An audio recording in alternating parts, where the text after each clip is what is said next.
आरोग्यम कार्यक्रम के सभी श्रोताओं को ध्वनि मित्र पांडुरंग पुराणिक का नमस्कार। श्रोताओं, आज हमारे साथ हैं नेत्र विभाग चिकित्सा विज्ञान संस्थान काशी हिंदू विश्वविद्यालय के नेत्र कैंसर, चोट एवं आकुलोप्लास्टिक surgeon doctor RP Maurya ji. Doctor साहब, बहुत बहुत स्वागत है, नमस्कार। धन्यवाद पांडुरंगन जी। हमारे श्रोताओं के फोन आने शुरू हो चुके हैं। डॉक्टर साहब, हम लोग देखते हैं पहला फोन किसका है। जी जी। Hello sir. हेलो, नमस्कार। आरोग्यम कार्यक्रम में आपने फोन मिलाया है, अपना नाम बताइए, परिचय दीजिए, कौन बोल रहे हैं? जी सर, मैं आजमगढ़ से बोल रहा हूँ सर, ग्राम देवरिया पोस्ट हारवाजीपुर जी। नाथगिरी सर। हमारे साथ आज आँखों के विशेषज्ञ हैं, आपकी क्या समस्या है, पूछिए। सर, डॉक्टर साहब को मेरा नमस्कार। नमस्कार नमस्कार भाई। सर, 8 साल से मेरे आँखों में सर ग्लूकोमा बोल के एक बीमारी होती है। जी जी सर, तो वो बीमारी से मैं ग्रस्त हूँ। अच्छा, तो ये बताइए कि ग्लाकोमा का आपने अभी कोई ट्रीटमेंट इलाज लेना शुरू कर दिया है कि नहीं?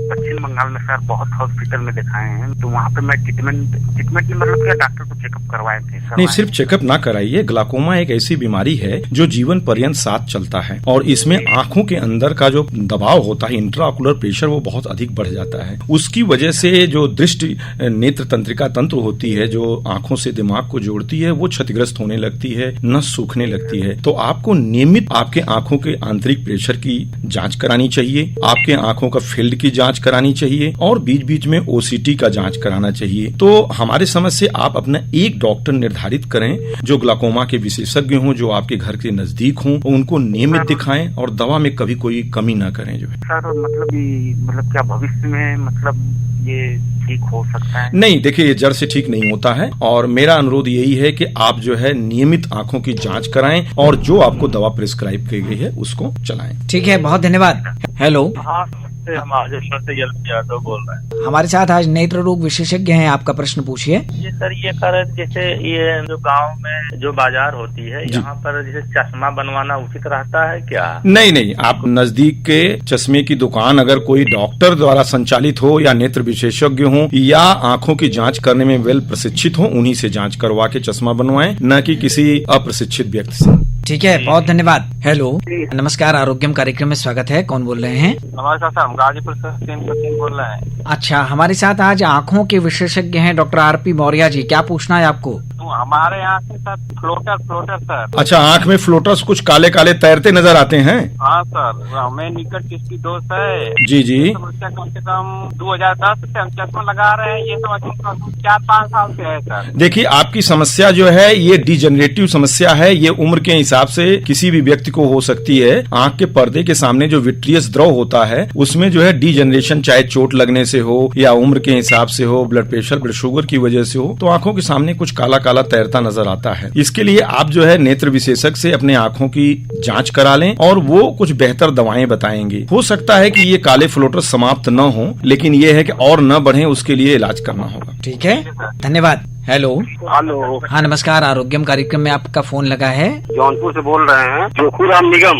अच्छा सर, ऐसा है कि हमारी आंखों से पहले मुझे मतलब ट्यूबरक्लोसिस की दवा चली थी। अच्छा, तो पता नहीं क्यों पहले तो थोड़ा कम दिख रहा था, डॉक्टर को दिखाया, मैं वहाँ बनारस में भी दिखाया था। आंख की ट्यूबरक्लोसिस थी कि शरीर के किस भाग के ट्यूबरक्लोसिस का इलाज हुआ था? चेस्ट के। देखिए, ऐसा है कि जब हम टीबी की जांच कंफर्म होती है तो टीबी की दवा खाते हैं और टीबी की दवाइयां इतनी गर्म होती हैं कि उससे आंखों की नसें जो है ऑप्टिक नर्व क्षतिग्रस्त होने की संभावना होती है। हाँ, तो वही दिक्कत है कि मतलब मुझे बहुत कम, मतलब अब समझिए कि इतना कम दिखाई देता है जी जी कि हम जब ठीक से नोट तक नहीं पहचान पाते। नहीं, तो इसका मतलब कि आपकी आंख की नस ऑप्टिक एट्रोफी काफी हद तक बढ़ गई है। आप एक बार दिखवा लें जो है रेटिना के स्पेशलिस्ट को या नजदीक किसी योग्य नेत्र सर्जन को, और हो सकता है कि कुछ दवाएं अभी प्रयास किया जाए। लेकिन मैं जहां तक समझता हूं कि टीबी की दवा लंबे समय तक सेवन करने से आपकी आंख की नस जो है क्षतिग्रस्त हुई, ये जरूर है। ठीक है, आप काशी हिंदू विश्वविद्यालय में भी जाकर आप आंखें दिखा सकते हैं। ठीक है, चलिए, धन्यवाद। हेलो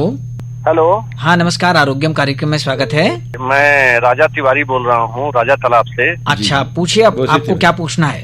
ऐसा है कि हमारा एक भतीजा है, जी जी, उसके आंख में बचपन से ही कीचड़ आता है और नाक थोड़ी फूली हुई है। अच्छा, क्या उम्र है भतीजे की? भतीजा अभी मात्र 6 महीने का है। अच्छा। देखिए तिवारी जी, ऐसा है कि आपके बताने के अनुसार आपके भतीजे को जन्मजात ब्लिफरोफाइमोसिस सिंड्रोम हो सकता है और साथ में पलकों से नाक में खुलने वाली जो अश्रु नलिका है वो ब्लॉक होगी, जिसे हम कंजेनाइटल डेक्रोसिस्टाइटिस कहते हैं। इससे आंखों से निकलने वाला सामान्य आंसू नाक के रास्ते नहीं जा पाता, जिसके कारण आंख से पानी व कीचड़ आने लगता है। तो इसके उपचार के लिए बच्चे की आंख में एंटीबायोटिक ड्रॉप व मलहम लगाकर आंख के कोने में मालिश करवाइए। काजल कतई न लगाइए तथा जुकाम नहीं होना चाहिए। यदि इससे सुधार नहीं होगा तो अश्रु नलिका के रुकावट को खोलने के लिए ना तार से एक लैक्राइमल प्रोबिंग कहते हैं वो करना पड़ता है। और उसके बावजूद भी अगर तिवारी जी नहीं सुधार होगा तो ये मान के चलिए कि बच्चे का ऑपरेशन करके नई अश्रु नलिका बनानी पड़ेगी। अच्छा, बड़ा खतरनाक काम हो जाएगा। नहीं, खतरनाक नहीं होगा। वैसे 80% बच्चों को स्वतः आराम हो जाता है। जब उनका चेहरा बढ़ता है तो नली की मोटाई बढ़ती है और पानी खींचने लगता है। अच्छा, जी।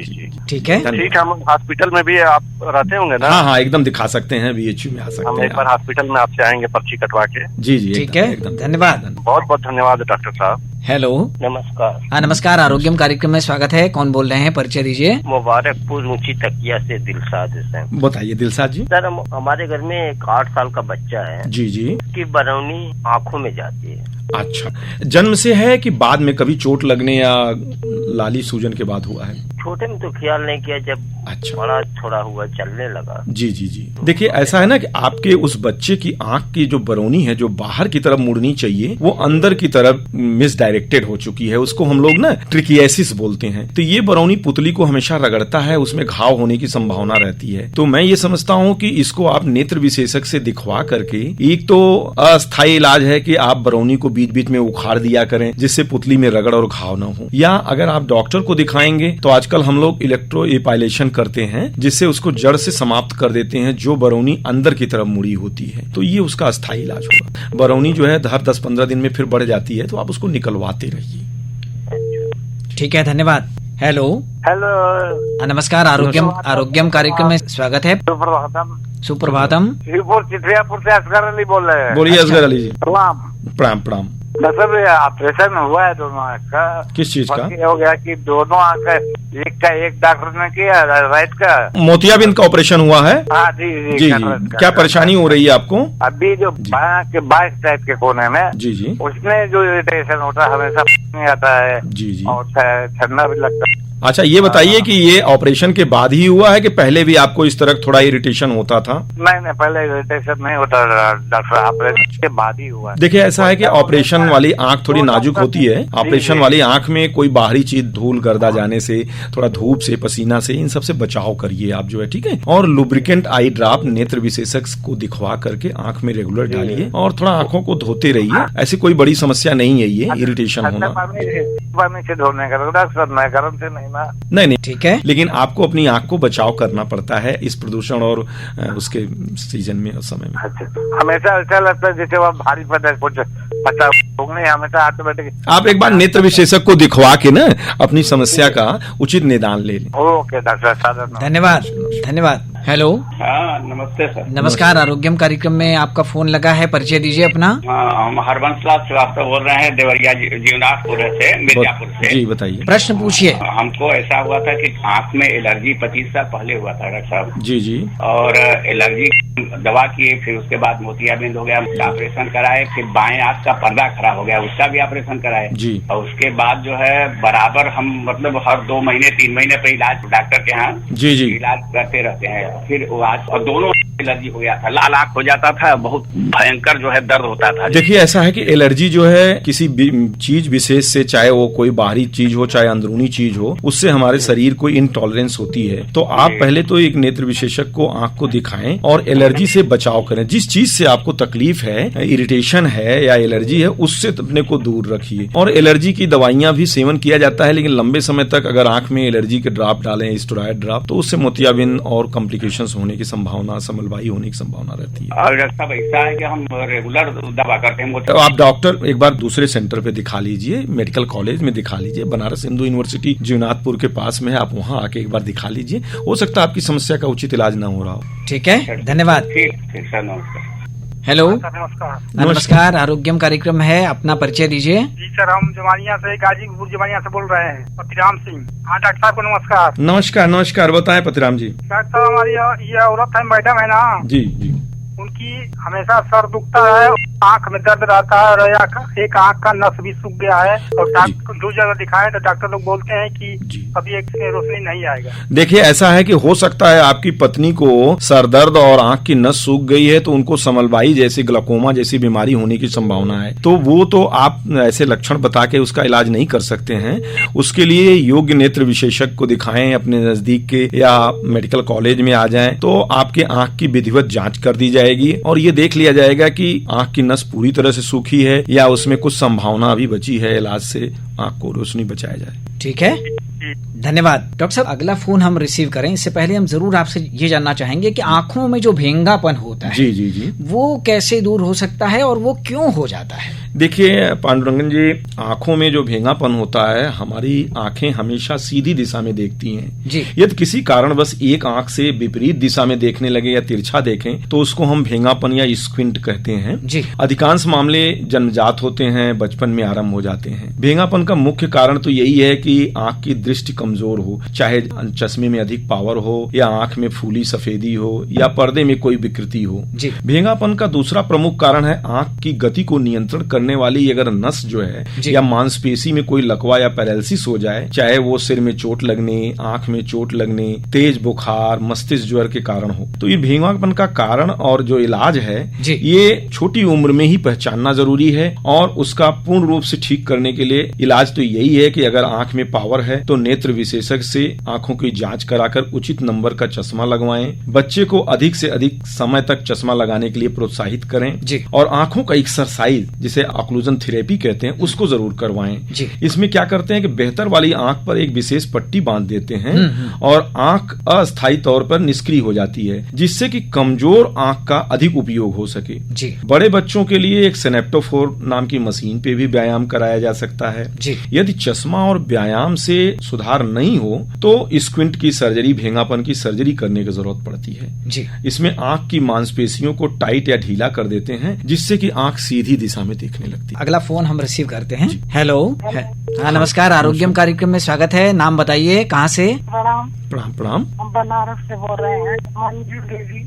मेरा बच्चा जो 7 साल का था अभी तो हो गया 12 साल का। अच्छा जी। लेकिन 7 साल का था तभी उसके आँख में जो मोतियाबिंद हो गई थी। अच्छा, जन्मजात या बचपन वाला मोतियाबिंद? जी हाँ, तो उसका सर्जरी हो गया है। अच्छा। बनारस हुआ है। जी जी, तो उस आँख से ठीक देखता है बच्चा? हाँ, वो लेंस भी लगा है और चश्मा वश्मा भी दिए हैं। जी, तो क्या दिक्कत उसको अभी हो रही है? वही दोनों आँख में जो है लेंस पड़ा है, तो वो जैसे कि खान पीन में बहुत दुबला पतला भी है। नहीं, वो अलग चीज है। लेंस और मोतियाबिंद का संबंध खाने पीने और दुबला पतला से नहीं है। बच्चा अभी पढ़ने की उम्र है, उसको पूरी खुराक दीजिए, उसके स्वास्थ्य का ध्यान रखिए, वो आँखों से संबंधित नहीं है। आँख के जैसे प्रोटीन अथवा नहीं, विटामिन प्रोटीन की आवश्यकता आँख के लिए बहुत जरूरी है। आँख के पर्दे के लिए, दृष्टि के लिए उसको हमारे भोजन से ही सब मिल जाता है, वो आप प्रचुर मात्रा में दीजिए।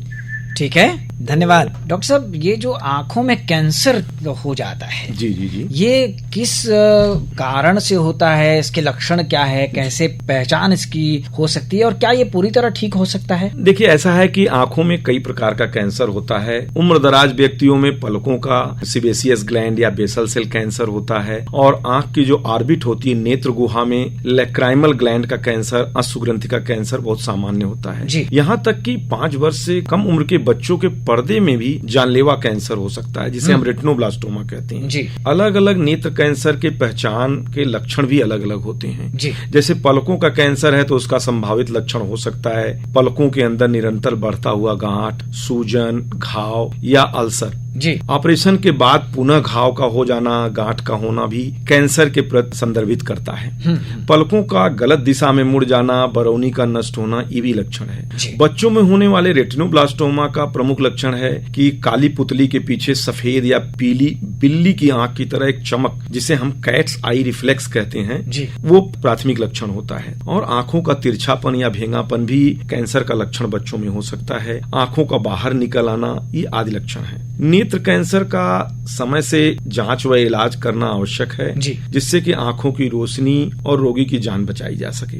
नेत्र कैंसर की पुष्टि के लिए आजकल हम लोग सिटी स्कैन, एमआरआई और ट्यूमर की बायोप्सी जैसी जांच कराते हैं। और इलाज की कई विधियां हैं, जिसमें शल्य क्रिया प्रमुख है और कीमोथेरेपी देते हैं, कैंसर निरोधी दवाएं, रेडियोथेरेपी सेकाई भी की जाती है। डॉक्टर साहब एक फोन है। जी हेलो। हाँ, नमस्कार, आरोग्यम कार्यक्रम में स्वागत है। कौन बोल रहे हैं? कृष्णा मिश्रा लहरतारा वाराणसी से बोल रहा हूँ। जी बताएं कृष्णा जी। डॉक्टर साहब, मेरी भतीजी की एक आंख की पलक जो है जी बचपन से ही उठती नहीं, झुकी हुई है। अच्छा। आंख वो छोटी दिखती है। अच्छा। ये क्या करना चाहिए? देखिए, ऐसा है कि आपकी भतीजी को संभावना है कंजनाइटल टोसिस है, मतलब जन्मजात पलकों का गिरना, और इसके लिए पलक की सर्जरी करनी पड़ेगी। और इसमें कई तरह की सर्जरी की जाती है, स्लिंग ऑपरेशन करते हैं और जंघे के बाहरी त्वचा से फेसिया लाटा स्लिंग को निकाल करके, जो कि एक मजबूत झिल्ली होती है, उसको पलक को उठाने के लिए प्रयोग करते हैं। तो ये जन्मजात टोसिस है। कुछ लोगों को चोट लगने, लकवा की वजह से भी होता है। तो आप एक बार जो है लहरतारा से बोल रहे हैं, तो बनारस हिंदू यूनिवर्सिटी नजदीक है, आप आए, एक बार आपकी भतीजी की आंख को चेक करेंगे और अगर संभव होगा तो ऑपरेशन करके उसकी आंख को सुंदर और पलक को उठाने का कार्य किया जाएगा। बहुत धन्यवाद। हेलो। नमस्कार, आरोग्यम कार्यक्रम है, आप परिचय दीजिए अपना। जी नमस्कार, मैं कुंदन वर्मा बोल रहा हूँ। बताइए कुंदन जी। जी सर, मैं ये जानना चाह रहा हूँ कि मेरा जो है बचपन से ही प्रॉब्लम है, मतलब मेरे को दिखाई नहीं देता है। अच्छा, किस आंख से? दोनों से? हाँ, दोनों से ही। जन्म के बाद कब से लगा? आपके घर वालों ने बताया कि अब कम दिखता है आपको? जन्म के 1-2 साल के बाद से, लेकिन जन्म से ही है। मान लिया। जी। तो अभी कितना देख पाते हैं आप जो है? हल्का फुल्का दिखाई देता है, लेकिन उतना नहीं दिखाई। चश्मे से भी कोई सुधार नहीं है? नहीं। अच्छा, आपने किसी डॉक्टर को, नेत्र विशेषज्ञ को अपनी आंखों की जांच कराया था, दिखाया था? हाँ जी, दिखाया था। क्या बताया उन्होंने? बता रहे थे वो, हमारे बताने से पहले ही वो बता देते हैं कि मतलब ये जन्म से ही है, ये नहीं हो पाएगा। तो आपकी आंख छोटी बड़ी तो नहीं है, सामान्य साइज की है क्या? हाँ जी, सामान्य साइज की। हाँ, हो सकता है आपकी आंख के पर्दे में रेटिनाइटिस पिगमेंटोसा या आंख के अंदर कुछ कोलोबोमा जैसी चीज हो, आंख का कोई पार्ट न बना हो। तो एक बार आप बनारस हिंदू यूनिवर्सिटी में भी दिखाइए हम लोगों को, तो आंखों की आंतरिक जांच करके देख लेंगे कि जन्मजात क्या विकृति है, उसकी कोई अभी इस समय सर्जरी या कोई और विधि से ठीक करने का उपाय विकसित हो चुका है कि नहीं, या हो सकता है कि अस्थायी रूप से आंख के अंदर स्ट्रक्चरल कुछ बनावट में विकृति हो जो हम लोग सही में नहीं ठीक कर सकते हो, यही बात हो। तो एक बार आपको दिखाना पड़ेगा। ठीक है, बहुत धन्यवाद। डॉक्टर साहब, कोरोना काल में ब्लैक फंगस की बड़ी चर्चा थी और कहा जा रहा था कि ये बहुत आंखों के लिए नुकसानकारी है। आप क्या बताना चाहेंगे हमारे श्रोताओं को? देखिए, ऐसा है कि ब्लैक फंगस कोरोना के बाद जो है एक तरह का एपिडेमिक फैल गया था। बहुत सारे लोग प्रभावित हो रहे थे, जो डायबिटिक थे, उम्रदराज और कम उम्र के लोग भी, जिनका डायबिटीज अनकंट्रोल था।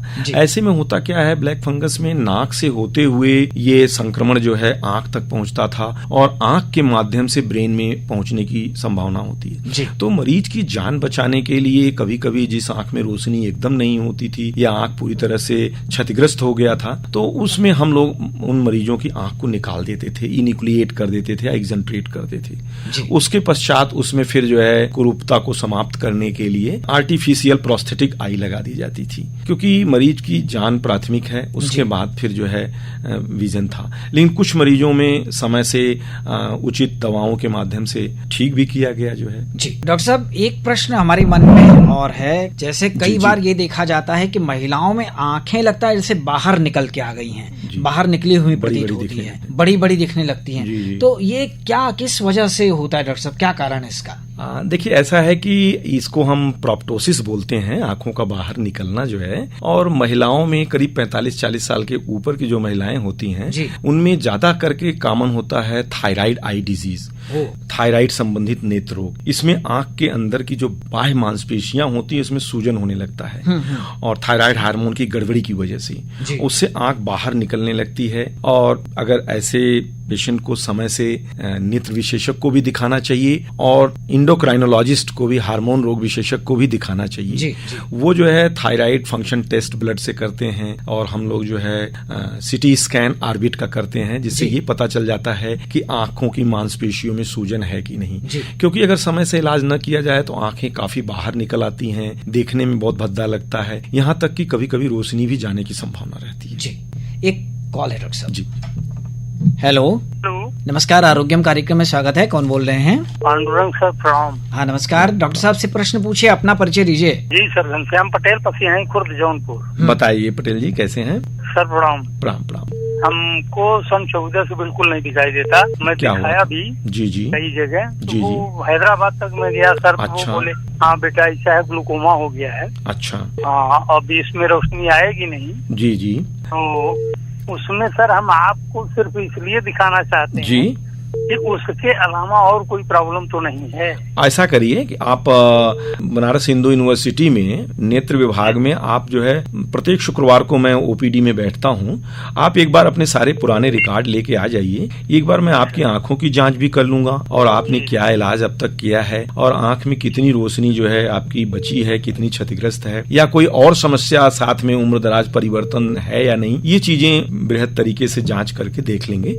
डॉक्टर आरपी मौर्य जी, चलने से पहले जी सर, हमारे श्रोताओं से आप क्या कहना चाहेंगे आंखों की सुरक्षा की दृष्टि से? मैं श्रोताओं को यही कहना चाहूंगा कि आंखें हमारे प्रकृति की एक अनमोल धरोहर हैं, उसको सुरक्षित रखें। आंखों का जो जितना हम केयर करेंगे, जितना देखभाल करेंगे, उतना ही आंखें हमारे लिए लाभदायक रहेंगी। तो आंखों के लिए स्वस्थ भोजन लें और हमेशा नियमित व्यायाम करें और समय समय पे आंखों की जांच कराएं और टीवी देखना, मोबाइल देखने का एक पालन करें जो उसका नियम होता है, और हमेशा स्वस्थ रहें, खुश रहें। बहुत अच्छी बात और बड़ी उपयोगी सलाह हमारे श्रोताओं तक पहुंची है। चलने से पहले हम आपकी पसंद का एक गीत अपने श्रोताओं तक जरूर पहुंचाना चाहेंगे। कौन सा गीत आपको पसंद है? हम तो यही कहेंगे कि जीना है तो हंस के जीना। क्या बात है, जीना है तो हंस के जियो। निश्चित रूप से ये जिंदगी बड़ी अनमोल है, हंसते रहिए, हर समस्या का समाधान निश्चित रूप से होगा। हमारे साथ थे श्रोताओं नेत्र विभाग चिकित्सा विज्ञान संस्थान काशी हिंदू विश्वविद्यालय के नेत्र कैंसर, चोट एवं आकुलोप्लास्टिक surgeon doctor RP Maurya ji. आपकी ओर से, आकाशवाणी की ओर से डॉक्टर साहब को ढेर सारा धन्यवाद दे देते हैं। अगले सप्ताह एक नए विषय के साथ, एक नए विशेषज्ञ के साथ आरोग्यम कार्यक्रम में हम फिर हाजिर होंगे। तब तक के लिए ध्वनि मित्र पांडुरंग पुराणिक को दीजिए अनुमति।